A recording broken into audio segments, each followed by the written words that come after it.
Vishwa's maiden mega effort that he re-christened guitar as Mohan Veena.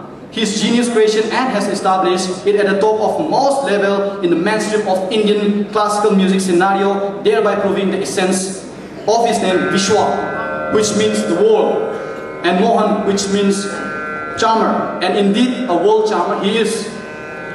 Being the foremost disciple of Pandit Ravi Shankar, Vishwa Mohan belongs to that elite body of musicians which traces its origin to the Mughal Emperor Akbar's court musician, successful Indianization of the Western Hawaiian guitar with his perfect assimilation of sitar, sarod and veena techniques by giving it an evolutionary design and shape, and by adding 14 more strings, helping him to establish the instrument Mohan Veena to unbelievable heights.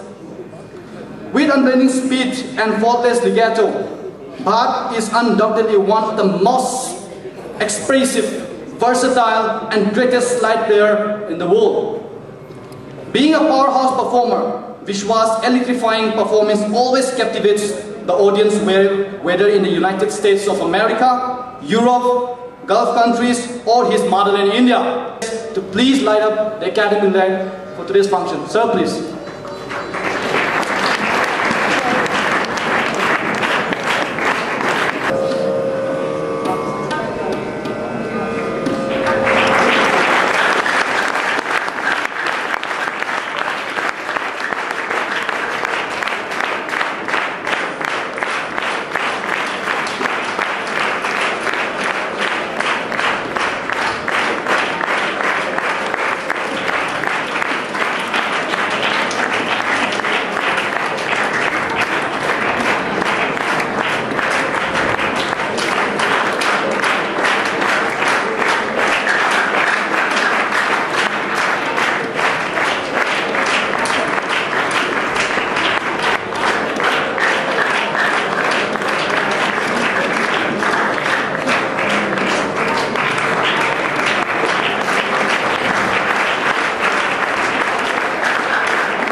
May I also request now our principal sir to please give the floral welcome to the guest sir, please.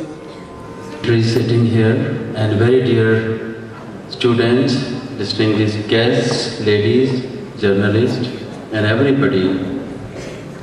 It gives me a great pleasure to be here in this great institution, I would call it. And you are the one who are there to take care of us, the civilians. And this organization called Speak Make is doing a wonderful job in popularizing Indian classical music amongst a younger generation, because sometimes we feel little bit responsible that our youth is going little away from our own roots, and we have to show them that this art is one of the greatest art in the world. And we are here to show you a small glimpse of the richness and the greatness of our heritage in our humble manner.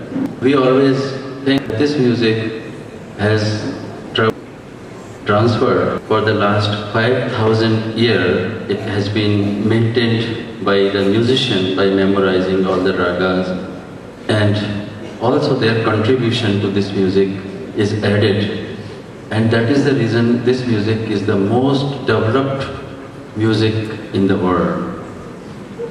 This music has a peculiar nature in the sense that this is not only for entertainment, but it is there to elevate your soul.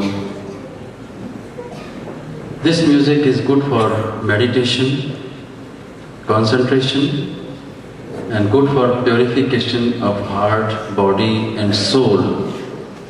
It takes you in a trance for a while, and you feel that you are not in this world anymore for a short time though, but you are in somewhere else. where you can talk to God. So that is why this music is called spiritual music, meditative music, divine music, devotional music, and sacred music.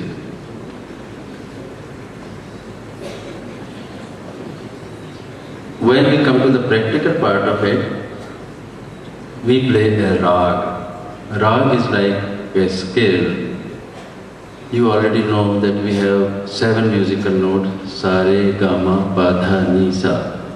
And out of those, we have more than 1,000 ragas. So it is a very big subject, and one musician thinks that one life is not enough to learn the whole music. That great this music is. So there are so many ragas which are possible mathematically in these 7 musical notes only. I tell you that music is not slow music. It can be faster 2 times than any kind of music in the world. The only thing, it depends on the artist, his riyaz, his sadhana, and his practice. And it's not necessary that we go to that speed. We also go to that speed.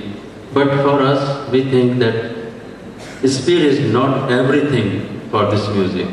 We have to cover many aspects of the music, like we start from alap, that is the first part in tabla, in which tabla is not being played. Alap, chot, chhala is the part where the musician unfolds the characteristics, the structure, the mood and the color and the emotions of the rag, gradually starting from lower octave, then middle octave, then higher octave. This gives a kind of emotional journey to you, and by showing the importance of each note, like 7 notes I had, we try to depict all this ras, bhav, bhavna, everything into it. So when you talk to God, you never talk to God in such a high speed.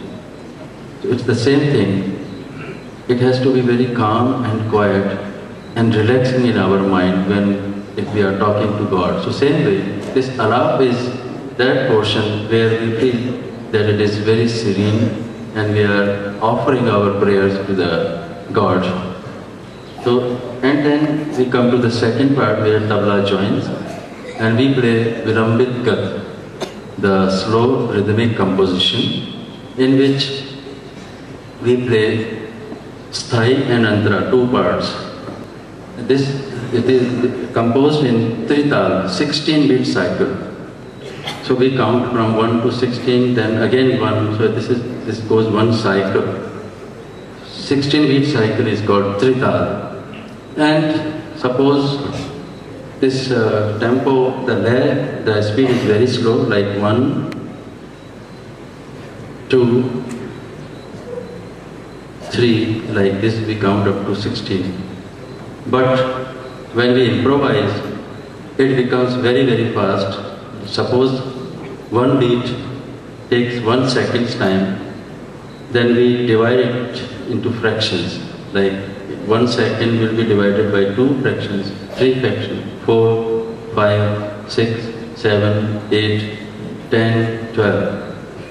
So 1 second is divided into that many fractions, and the calculation is there in our mind all the time. It's like a clock. Once it is started, it remains in our mind like a computer. We want to stop, and if you ask us where were we will be able to tell you that we were on the 8th beat and 10th fraction of the second.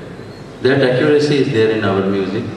And then there is a small mathematics also involved, that is the use of tihai. Tihai is a phrase of certain notes which is being repeated 3 times, having equal duration of each part, and when we improvise embellishments, tan and do that portion with the tihai, it's divided into 3. But musicians, they do it very nicely, and it is very relaxing when we arrive on the sun after the tan and with the tihai. So it gives a kind of satisfaction and relaxation, and you feel like clapping after that one portion.